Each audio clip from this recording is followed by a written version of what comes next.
Hi everyone, welcome to the second episode of Well Aged by Dr. Barry. You may recognize Wally from our last episode behind me, and I'm having him join us again because in the feedback that I got on my first episode, he was far and away the most popular of the two of us. So he does bring a certain wisdom and terror to the episode, so we'll go ahead and get started. Today I am going to be talking about the benefits of the creative experience in aging. And just to quickly review what my credentials are, is the first one is that I'm old. I'm 80 years old, and I have learned from firsthand experience what works and what doesn't work, and I want to share that. And the other is my unique window into aging, in that I've been practicing as a family doctor for 50 years, have taken care of some of the same patients that length of time, and it's given me as I say, a window into the aging experience, what seems to work and what doesn't work. I'm not going to go very heavily into the metrics and the studies that are done, but they are there as well. So first we're going to do an immersive experience, and you can have either close your eyes or keep your eyes open and imagine yourself to be 8 years old. You are in the second grade in Mrs. Cummings' class, and you are asked to do a project. That project is finger painting, which you've never done before. And what you have laid out before you are little jars of color, liquid color, and a sheet of paper that's been rolled out on the wall in front of you. And your job, your task, what you're asked to do by Mrs. Cummings is to stick your fingers in the paint and rub them on that paper. And that's all. There are no lines to stay within. There's no sense that you're going to be judged or graded on it.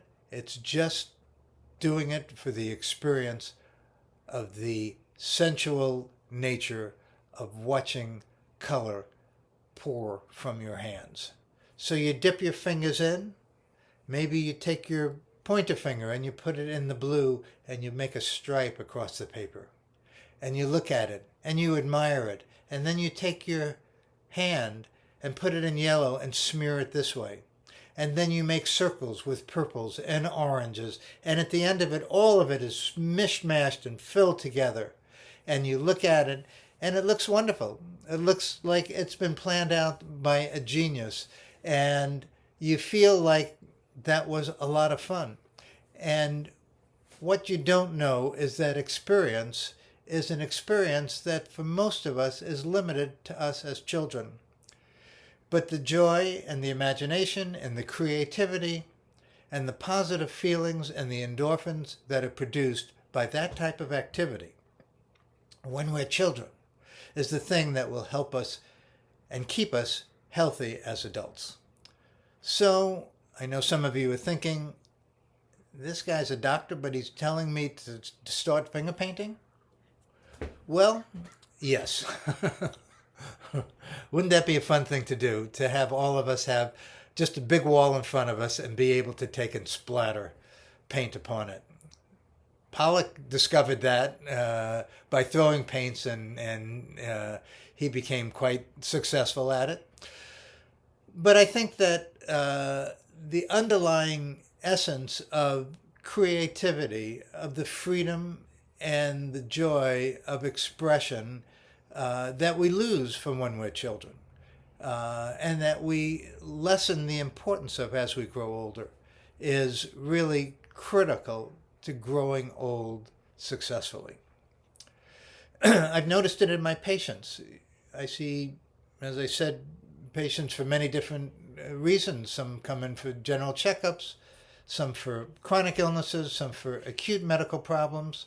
And I somehow often get around to talking about what else is going on in their life, particularly their avocations.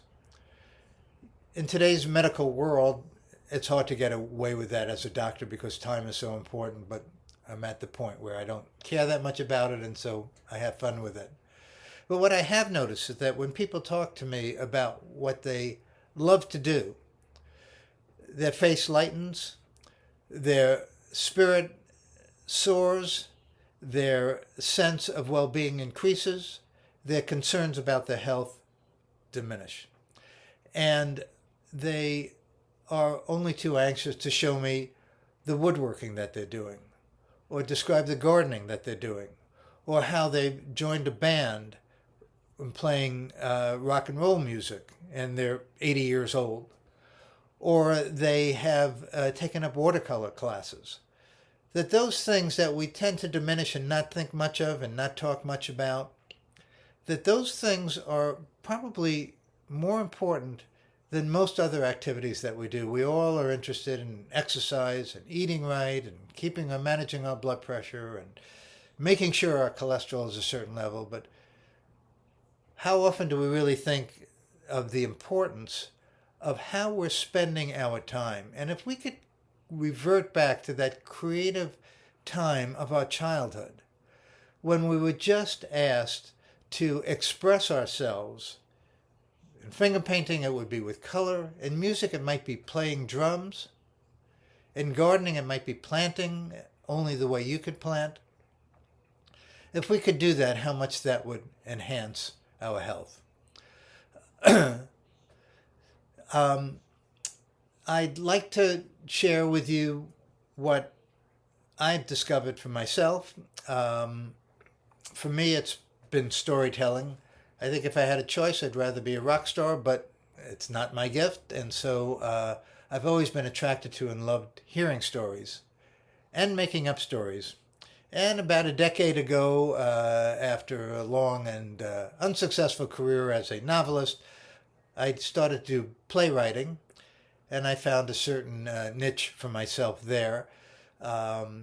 Playwriting is just a terrific avocation in that you get to experience all the different levels of the creative experience. The solitary experience of actually coming up with an original story. Good, bad, or indifferent, it's your story.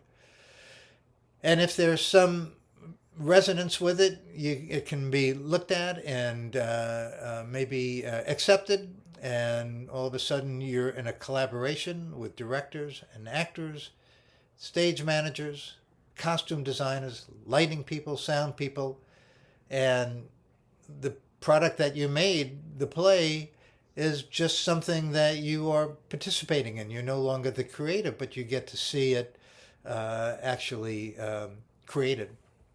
And then the third part of it, where it's actually put on stage in that terrifying moment when the lights go on, curtains go up, although there's very rare curtains anymore, and your friends and family and anyone else who chose to see it is there, but not to judge, but to appreciate and to share what your endeavor, your idea, and your original story that you wanted to tell. So that's my thing.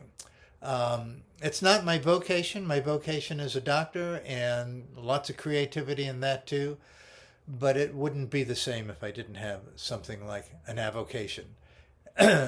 I wish there were a better word than avocation, because it sounds demeaning, but what it really does is it brings us to it brings our minds and our being to a place of comfort and joy, and I think good health. I'm not sure the studies are there, but I have a feeling it reduces inflammation, and it's associated with longevity and good health. So I'm not asking everyone to go out and finger paint, but I will expect to see what you've done before our next episode. So I'm told to please like and subscribe, and we'll see you on the next episode of Well Aged with Dr. Barry. Thanks very much.